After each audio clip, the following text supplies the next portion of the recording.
మొదటి రాసులు 3వ అధ్యాయం 4 నుంచి కొన్ని మాటలు మనము చదువుకుందాం. గిబియోను ముఖ్యమైన ఉన్నత స్థలమై ఉండెను. బలులు నర్పించుటకై రాజు అక్కడికి పోయి ఆ బలిపీఠము మీద 1000 దహన బలులను అర్పించెను. గిబియోనులో యెహోవా రాత్రివేళ స్వప్నమందు సొలొమోనుకు ప్రత్యక్షమై, నేను నీకు దేనినిచ్చుట నీకు ఇష్టమో దానిని అడుగుమని దేవుడు అతనితో సెలవీయగా, సొలొమోను ఇలాగు మనవి చేసెను, నీ దాసుడును నా తండ్రియునైన దావీదు నీ దృష్టికి అనుకూలముగా సత్యమును నీతిని అనుసరించి యథార్థమైన మనస్సు గలవాడై ప్రవర్తించెను గనుక నీవు అతని ఎడల పరిపూర్ణ కటాక్షమగుపరిచి ఈ దినమున ఉన్నట్లుగా అతని సింహాసనం మీద అతని కుమారుని కూర్చుండబెట్టి అతని యందు మహాకృపను చూపి ఉన్నావు. చాలమ్మా. మరి దేవుని బిడ్డలారా, దేవుని సన్నిధిలో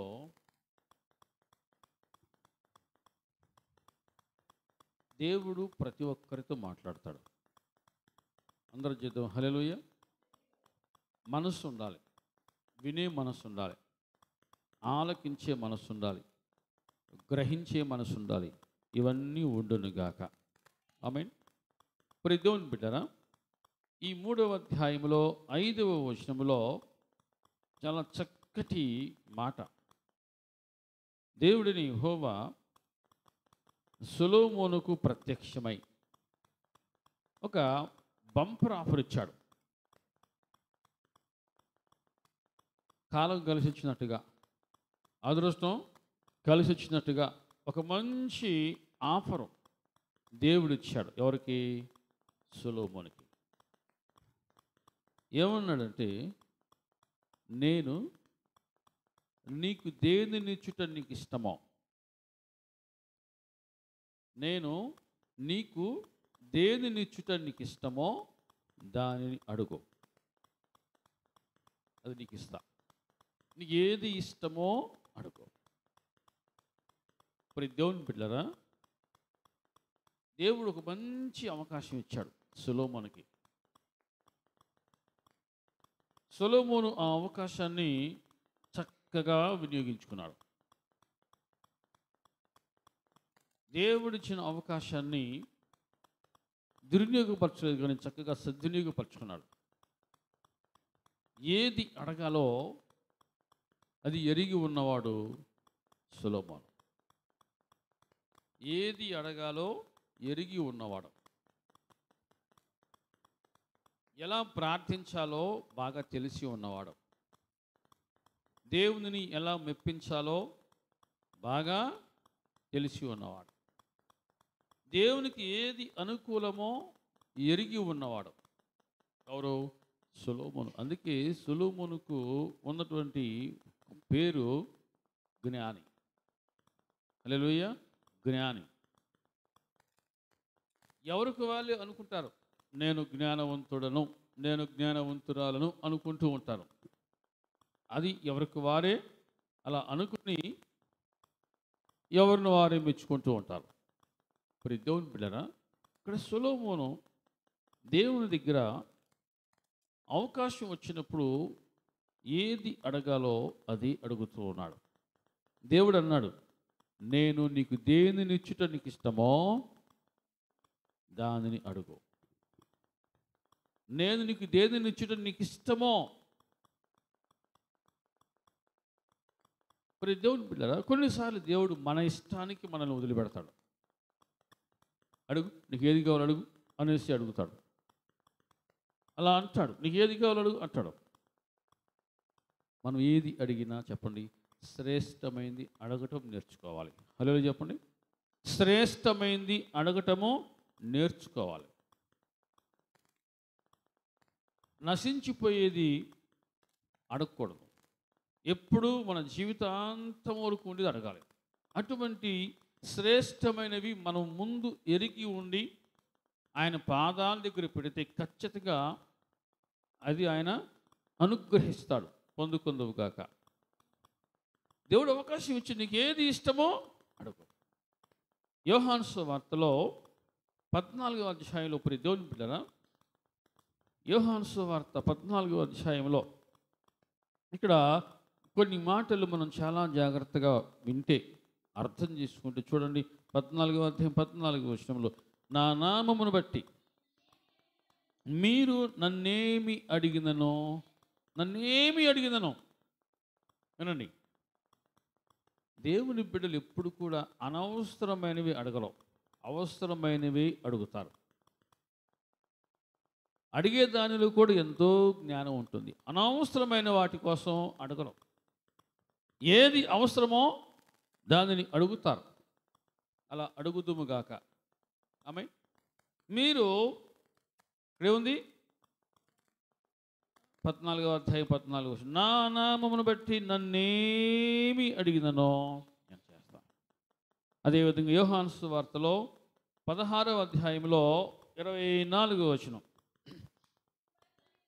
ఇది వరకు మీరేమియు నా పేరట అడగలేదు, మీ సంతోషము పరిపూర్ణమగునట్లు అడుగుడి మీకు దొరుకును. మీ సంతోషము పరిపూర్ణమగునట్లు అడగండి. మీ సంతోషము చెప్పండి పరిపూర్ణమగునట్లు అడుగుడి మీకు దొరుకునుగాక. కానీ చెప్పండి పొందుకుందాముగాక. మీ సంతోషము పరిపూర్ణమగునట్లు. నేను మీకు ఏది ఇస్తే మీ సంతోషం పరిపూర్ణమైందో అడగండి, నేను మీకు ఇస్తా అంటాడు. నేను మీకు ఏది ఇస్తే మీ సంతోషం పరిపూర్ణమైందో అడగండి, అది మీకు ఇస్తా. నన్నేమి అడిగినను నా నామమును బట్టి దాన్ని నేను మీకు చేస్తా. ఈ వాగ్దానం మన జీవితంలో నెరవేరునగాక. కొన్నిసార్లు దేవుడు కదా తన బిడ్డలకు మంచి అవకాశాలు ఇస్తాడు. నీకేం కావాలో కోరుకో అనేసి. అటువంటి అవకాశము భక్తుడు సొలొమోనుకి వచ్చింది. కొన్ని సందర్భాల్లో ప్రతి దేవుని బిడ్డలరా, దేవుని బిడలుగా చెప్పుకుంటున్నవారు ఏది అడుగుతారో చూద్దాం, ఎలా అడుగుతారో చూద్దాం, గ్రహించుదాం. యాకోబు పత్రికలో 4వ అధ్యాయంలో, యాకోబు పత్రిక 4వ అధ్యాయం 2-3 వచనాలు. మీరు ఆశించుచున్నారు కానీ మీకు దొరుకుటలేదు, నరహత్య చేయుదురు, మత్సరపడుదురు కానీ సంపాదించుకొనలేరు, పోట్లాడుదురు, యుద్ధము చేయుదురు కానీ దేవుని అడుగనందున మీకేమియో, అంటే దేవుని మీరు అడగట్లేదు కాబట్టి మీకేమియో దొరకట్లేదు. మీరు అడిగినను మీ మీ మీ భోగముల నిమిత్తము వినియోగించుటకే దురుద్దేశముతో అడుగుదురు గనుక మీకేమియు, అంటే మీకోసం మీరు అడుగుతారు. మీ భోగముల నిమిత్తం, మీ భోగముల నిమిత్తము వినియోగించుటకై దురుద్దేశముతో అడుగుదురు గనుక మీకేమియో. ఇప్పుడు ఎక్కువగా ఈ ట్రెండ్ నడుస్తూ ఉంది. ఏ ట్రెండు? ఇదే, ఈ ట్రెండ్ నడుస్తూ ఉంది. మీ భోగముల నిమిత్తము అడుగుదురు గనుక మీకేమియో చెప్పండి దొరకట్లేదు. ప్రతి దేవుని బిడ్డరా, ఇక్కడ యోహాను సువార్త 16వ అధ్యాయంలో కావచ్చు, యోహాను సువార్త 14వ అధ్యాయంలో కావచ్చు, ఏమన్నాడు? మీరు నా నామమును బట్టి నన్నేమి అడిగినను నేను చేతును, మీ సంతోషం పరిపూర్ణమగినట్లు అడగండి. మీ సంతోషం పరిపూర్ణమగినట్లు అడుగుడి చెప్పండి, అది మీకు దొరుకును. ప్రతి దేవుని బిడ్డరా, ఆయన అడగమన్నాడు. అడుగుడి మీకు ఇయ్యబడును, వెదుకుడి మీకు దొరుకును, తట్టుడి తీయబడును, తట్టుడి మీకు తీయబడును, అడుగుడి మీకు ఇయ్యబడును, పొందుకుందాముగాక. ప్రతి దేవుని బిడ్డరా, దేవుడు తన ప్రజలకు ఇచ్చిన గొప్ప భాగ్యం అది. దేవుడు తన ప్రజలకు ఇచ్చిన గొప్ప భాగ్యం. మీ సంతోషము పరిపూర్ణం అవ్వాలంటే నేను మీకు ఏది ఇవ్వాలో మీరు అడగండి, అది ఇస్తా. కొన్ని సందర్భాల్లో దేవుని మనం చదువుకున్న యాకోబు పత్రికలో ఏముంది? అడిగినను భోగముల నిమిత్తము అడుగుదురు. అలా ఆ ట్రెండ్ ఇప్పుడు ఎక్కువ నడుస్తాం.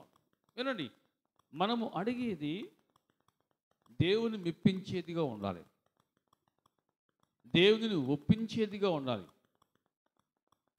దేవుని మెప్పించేదిగా ఒప్పించేదిగా ఉండాలి. అటువంటి శ్రేష్టమైనవి మనం ఎరిగి అడిగితే ఖచ్చితంగా దేవుడు ఇస్తాడు మన కోసం. ఇప్పుడు లూకాసు వార్తలో ఒక మాట మీకు జ్ఞాపకం చేస్తాం. ఇప్పుడు దేవుని బిడ్డరా, లూకాసు వార్త 12వ అధ్యాయంలో 19 నుంచి చూద్దాం. నా ప్రాణముతో నా ప్రాణమా, అనేక సంవత్సరములకు విస్తారమైన ఆస్తి నీకు సమకూర్చబడి ఉన్నది. సుఖించుము, తినుము, త్రాగుము, సంతోషించుము. నీకు సమకూర్చబడి ఉన్నది. సుఖించు, తిను, త్రాగు, సంతోషించు అని చెప్పుకున్నాడు. అయితే దేవుడు వెర్రివాడా, ఈ రాత్రి నీ ప్రాణం అడుగుచున్నాను, నీవు సిద్ధపరిచినవి ఎవరి ఇవ్వగుదునని అతనితో చెప్పాను.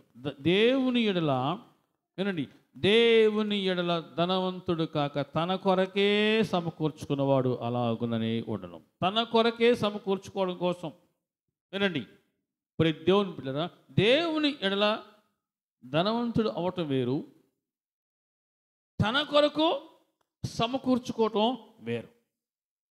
ఇక్కడ మనం సొలొమోను అడిగాడు. ఏమడుగుతున్నాడు? ఏమడిగాడు మనం చూద్దాం. ప్రియ దేవుని బిడ్డరా, మొదటి రాజుల గ్రంథం 3వ అధ్యాయంలో 7వ వచనం. నా దేవా యెహోవా,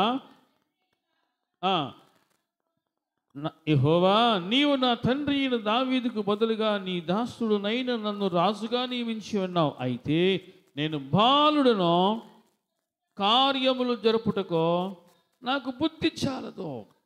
నీ దాసుడునైన నేను నీవు కోరుకున్న జనుల మధ్య ఉన్నాను. హల్లెలూయా చెప్పండి.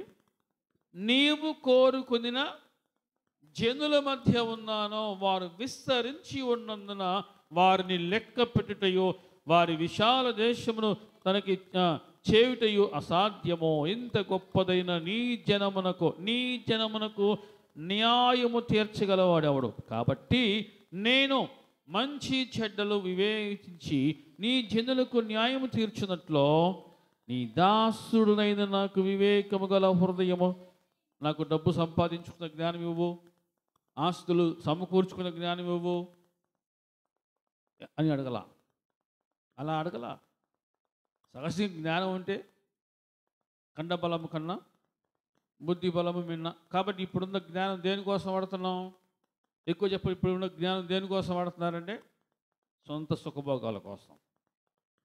ఎలా సంపాదించాలి, ఎలా సమకూర్చుకోవాలి, ఎలా సంపాదించాలి, ఎలా సమకూర్చుకోవాలి, ఎలా పోగేసుకోవాలి అనే వాటి కోసమే జ్ఞానమును మనిషి వాడుతున్నాడు.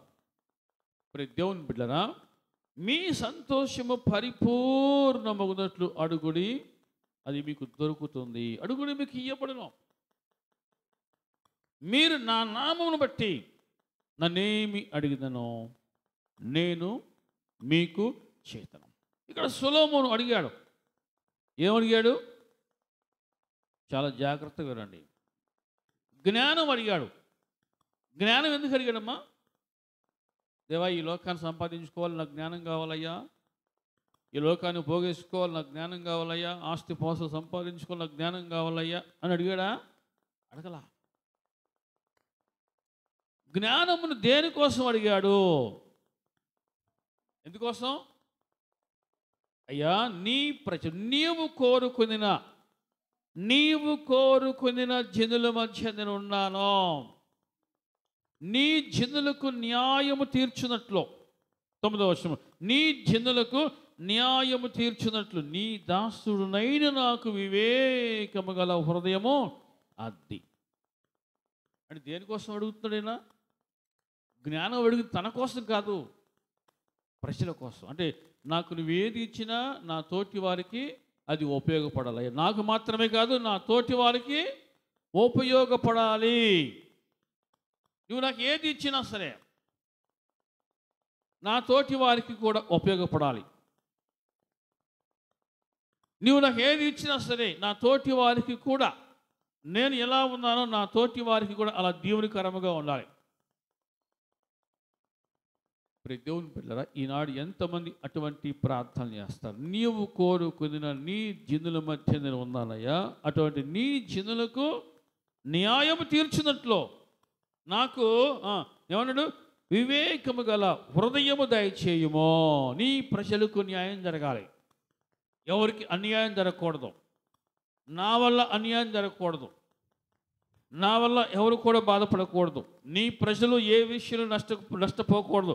నన్ను రాజుగా నియమించావు కాబట్టి నేను రాజుగా ఉన్న సమయంలో, ఆ కాలంలో నీ ప్రజలు ఏ విషయం కూడా నష్టపోకుండా ఉన్నట్లుగా నీ ప్రజలకు న్యాయం జరగాలంటే నాకు జ్ఞానం కావాలి. నీ ప్రజలకు న్యాయం జరగాలి. నీ ప్రజలకు మంచి జరగాలి. నీ ప్రజలకు ఉపయోగం ఉండాలి.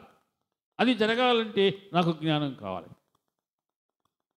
ప్రతి దేవుని బిడ్డలు ఎంత చక్కటి ప్రార్థన చేశాడు. న్యాయములు గ్రహించుటకు వివేకము అనుగ్రహించుము అడిగాడు. న్యాయం చేయాలి. నీ ప్రజలకు న్యాయం జరగాలి. నీ ప్రజలకు మేలు జరగాలి. అలా నీ ప్రజలకు న్యాయం జరగాలన్నా, నీ ప్రజలకు మేలు జరగాలన్నా నాకు జ్ఞానం కావాలి. హల్లెలూయా చెప్పండి. కొన్నిసార్లు ప్రతి దేవుని బిడ్డరా, నన్ను చేసేటువంటి ప్రార్థనలో కూడా స్వార్థం ఉంటుంది.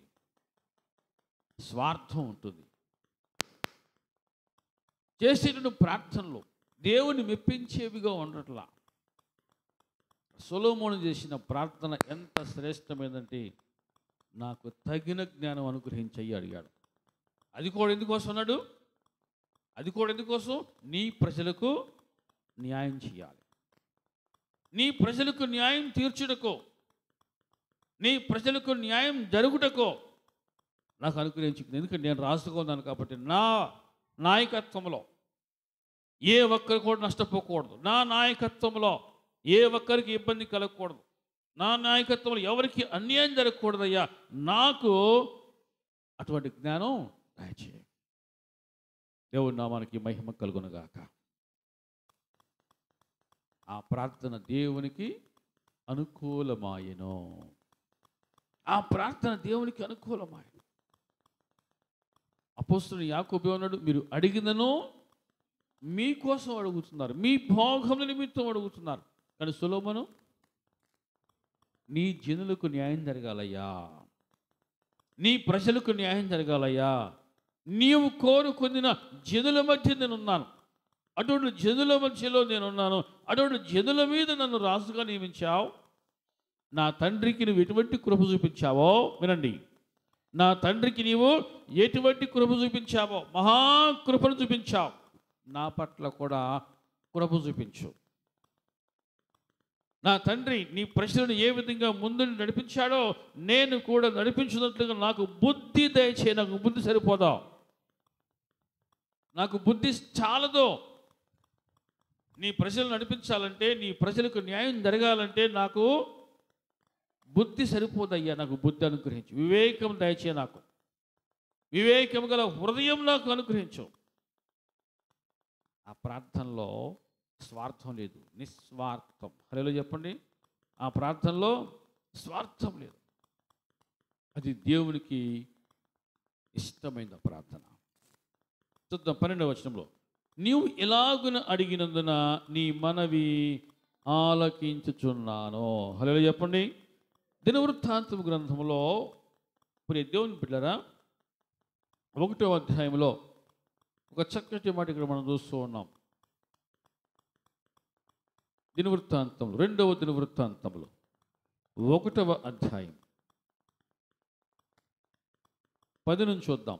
ఈ నీ గొప్ప జనమునకు న్యాయం తీర్చ శక్తి గలవాడేవాడు, నేను ఈ జనుల మధ్య ఉండి కార్యములను చక్కబెట్టినట్లు కార్యములను చక్కబెట్టినట్లో, అంటే కార్యం జరగాలన్నా అది చక్కబడాలన్నా తగిన జ్ఞానము తెలివి నాకు దయచేయి. అందుకు దేవుడు సొలొమోనుతో ఎలాగో సెలవిచ్చాను, నీవు ఈ ప్రకారం యోచించుకొని ఐశ్వర్యమును నేను చదవమ్మా.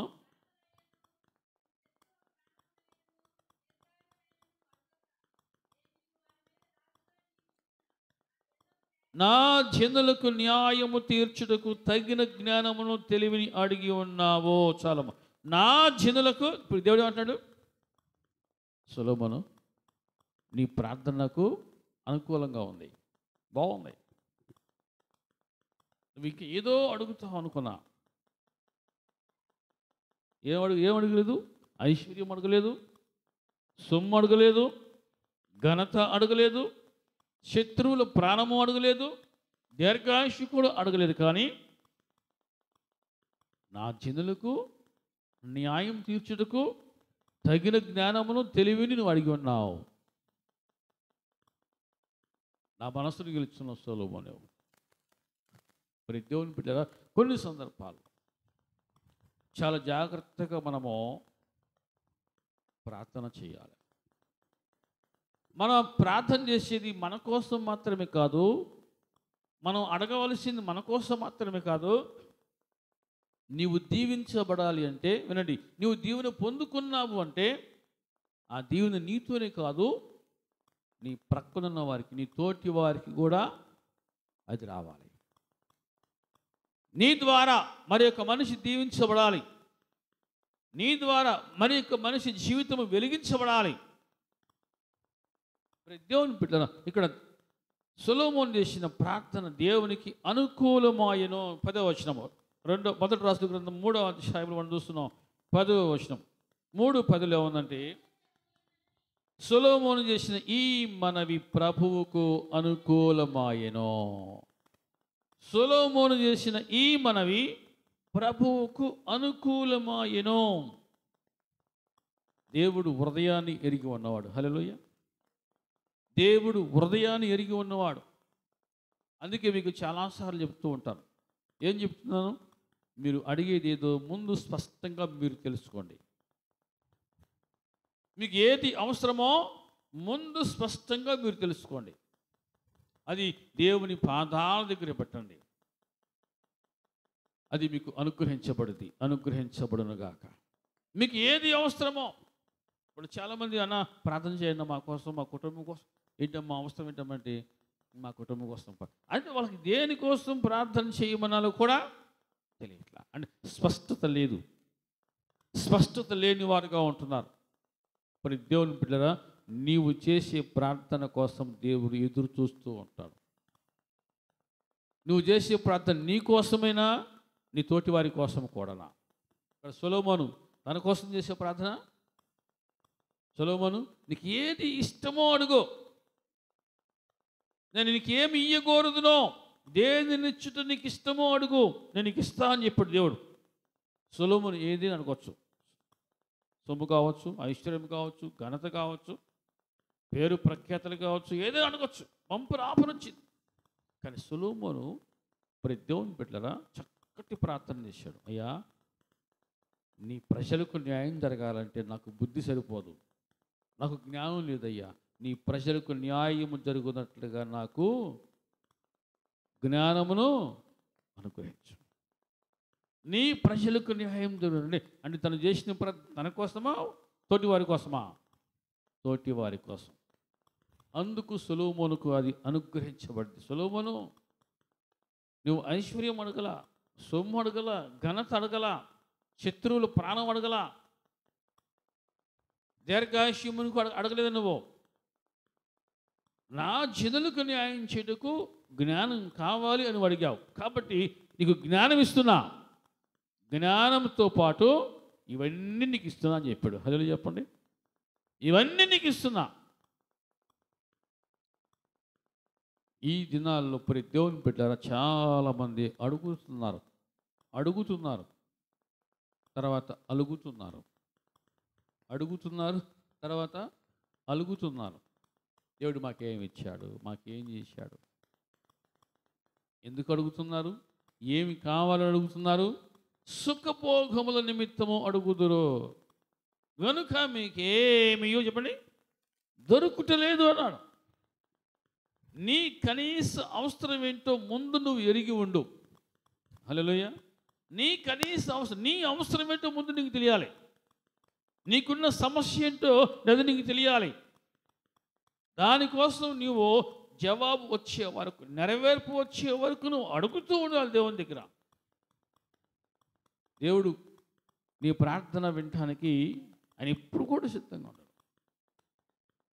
ఆయన చెవులు మందం కావు. ప్రతి దేవుని బిడ్డరా, ఎప్పుడు ఆయన వినేవాడే. ఆయన మన ప్రార్థన ఆలకించేవాడే. నీ కన్నీటి బొట్టుకు ఆయన చెప్పండి విలువ ఇచ్చేవాడు. వృధాగా పోదు అది వృధాగా పోనే పోదు. సొలొమోను అడిగాడు, ఆ ప్రార్థన దేవునికి అనుకూలమాయెను. నిస్వార్థమైన కదా ప్రార్థన చేశాడు సొలొమోను. అయ్యా, నీ ప్రజలకు న్యాయం జరగాలయ్యా. నన్ను వారి మీద నాయకునిగా, రాజుగా నియమించావుగా, నన్ను రాజుగా నియమించావు కదా, కాబట్టి నీ ప్రజలకు న్యాయం జరగాలి. ప్రతి దేవుని పిల్లల, దేవుడు ఒక వ్యక్తి చేసిన ప్రార్థన విని ఏ విధంగా దీవించాడో మనం చూస్తున్నాం. ఆనాడే కాదు, ఈనాడు కూడా దీవించే దేవుడు ఆయన. ఆనాడే కాదు, అందుకే అనేక సందర్భాల్లో మన దేవుడు అంటాడు, నేను మార్పు లేనివాడను. హల్లెలూయా. నేను మార్పు లేనివాడను. నిన్న నేడు నిరంతరం ఏకరీతిగా ఉన్నవాడు ఆయన. అప్పుడేగా సొలొమోనుతో మాట్లాడిన దేవుడే ఈరోజు నీతో కూడా మాట్లాడతాడు. మీకు ఏది ఇష్టమో అడగండి. నీ ఇష్టము నీ జీవితాన్ని నిలబెట్టాలి కానీ నీ ఇష్టం నీ జీవితాన్ని పడగొట్టకూడదు. హల్లెలూయా.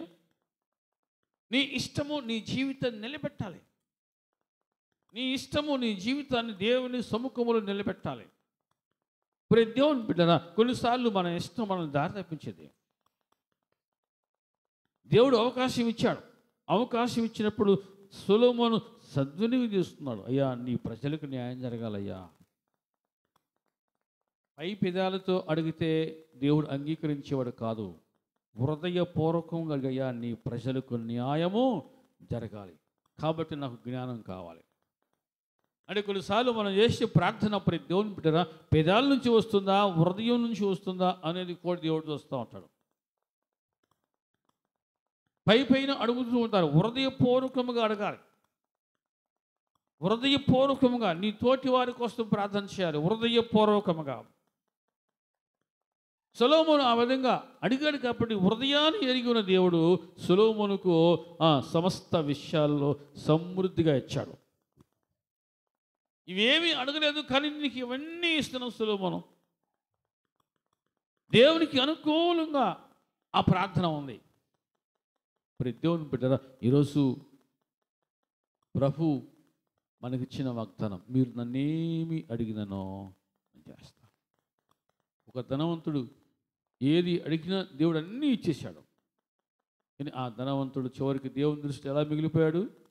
వెర్రివాడుగా మిగిలిపోయాడు. వెర్రివాడుగా. ప్రతి దేవుని బిడ్డ, ఈ ధనవంతుడు దేవుని కొరకు కాక తన కోసమే సమకూర్చుకున్నాడు కాబట్టి వెర్రివాడయ్యాడు. మరి ఒక ధనవంతుడు ఉన్నాడు బైబిల్లో, సొలొమోను తండ్రి దావీదు. దేవా, ఇంతగా నీవు నన్ను హెచ్చించుటకు నేను ఏ పాటి వాడినయ్యా, నా కుటుంబం ఏ పాటిదయ్యా. దావీదుకున్న పేరు తెలుసా మీకు? దావీదుకున్న పేరు దేవతల వంటి జ్ఞానం కలిగిన వాడు. దేవదూతలకు ఎటువంటి జ్ఞానం ఉందో అటువంటి జ్ఞానము కలిగిన వాడు అని దావీదుకు పేరు. ఆ జ్ఞానము దావీదుకు ఎలా వచ్చింది? దేవతలకు ఉన్నటువంటి జ్ఞానము దావీదుకు ఉంది అని, దేవతల వంటి జ్ఞానం కలిగిన వాడు దావీదుని ప్రజలు మెచ్చుకున్నారని ఆ జ్ఞానము దావీదుకు ఎలా వచ్చింది అంటే దావీదే గొప్ప సాక్ష్యం ఇచ్చాడు. ఏమని తెలుసా? 119 కీర్తనలో మనం చూస్తున్నప్పుడు దేవుని బిడ్డరా, 119 కీర్తనలో దావీదుకు ఆ జ్ఞానము ఎలా వచ్చింది అంటే 119 కీర్తన 98, 99 చూద్దాం. నీ ఆజ్ఞలు నిత్యము నాకు తోడుగా ఉన్నవి, నా శత్రువులు నిమించిన జ్ఞానము అవి నాకు కలుగజేయొచ్చును. హల్లెలూయా చెప్పండి.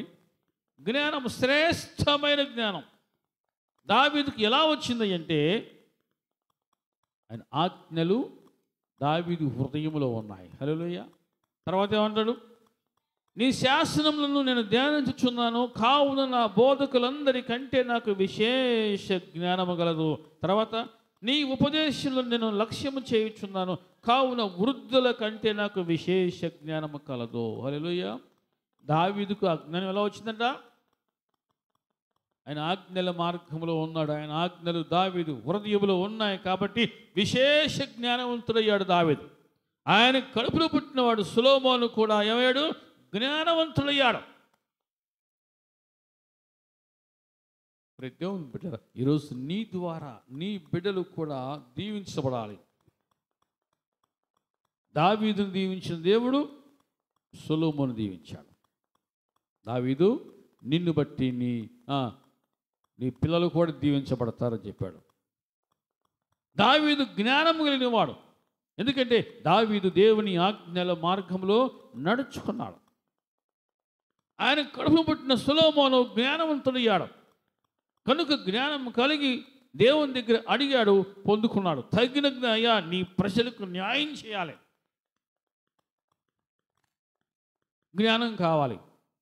కొన్నిసార్లు నీ ఉన్న స్థానాన్ని బట్టి నీవు మాట్లాడే మాటలు ఎలా ఉంటాయో ప్రజలు చూస్తూ ఉంటారు, గమనిస్తూ ఉంటారు.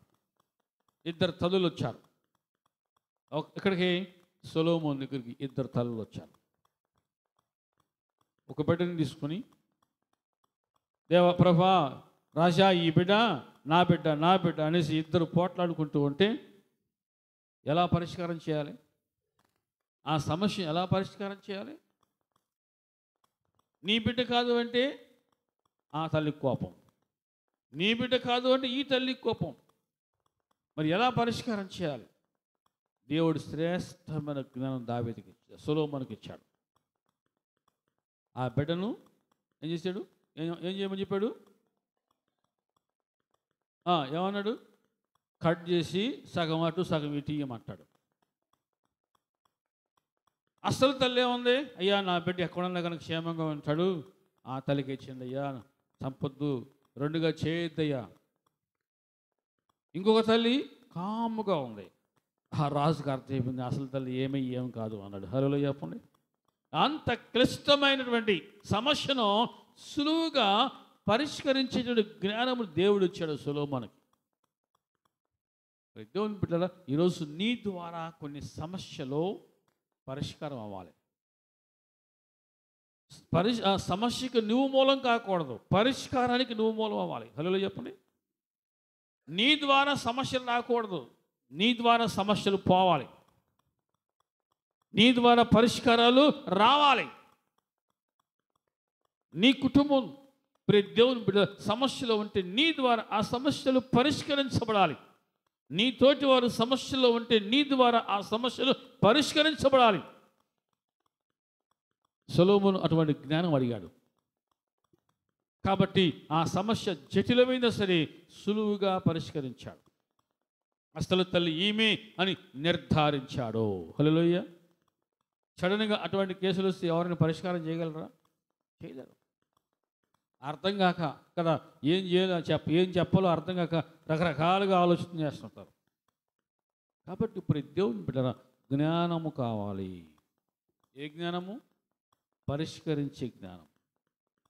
బైబిల్లో కొన్ని రకాల పేర్లున్న జ్ఞానం, పరిశుద్ధ జ్ఞానం, పవిత్రమైన జ్ఞానం. దేవుని బిడ్డరా, సొలొమోను ఆ విధంగా అడిగాడు. అది దేవునికి అనుకూలమైంది కాబట్టి సొలొమోను సమృద్ధిగా దీవించబడ్డాడు. ఈరోజు నువ్వు అడిగేదేదో నీ కోసం మాత్రమే కాదు. దేవా, నాలాగా ఇంకెంతమంది అయితే బాధపడుతున్నారో వారిని కూడా బాగు చేయి. నాలాగా ఎవరైతే బాధపడుతున్నారో వారిని కూడా బాధల నుంచి విడిపించయ్యా. నాలాగా ఎవరైతే సమస్యలు ఉన్నారో వారిని కూడా, నన్ను ఏ విధంగా విడిపిస్తావు వారిని కూడా విడిపించయ్యా అడుగు. అంటే తోటి వారి మేలు కోసం ప్రార్థన చేయటం. అది దేవుని ఆజ్ఞలలో ఒక ఆజ్ఞ ఏంటి? నిన్ను వలే నీ పొరుగు వాడిని ప్రేమించు. ఆ విధంగా దేవుడు నిన్ను తలగా నియమించునుగాక. పైవానిగా నియమించును గాక. సొలొమోను జ్ఞానవంతుడయ్యాడు, దీవించబడ్డాడు. అతని జ్ఞానవాకుల కోసము చుట్టుపక్కల రాజులు, దేశాల రాజులు సైతం వచ్చి అతని మాటలు విని ఎంతో సంతోషించారు. నీ మాటలు జ్ఞానము కలిగి ఉండాలి, జ్ఞానముతో ఉండాలి. నీవు చేసే ప్రార్థన నీకు మాత్రమే కాదు, నీ తోటి వారికి కూడా ఉపయోగపడాలి. నీ తోటి వారి సమస్యలకు పరిష్కారం చూపించాలి. అటువంటి శ్రేష్టమైన అనుకూలమైన ప్రార్థనలు చేద్దాం. అట్టి కృప దేవుడు మనందరికీ దయచేయునుగాక.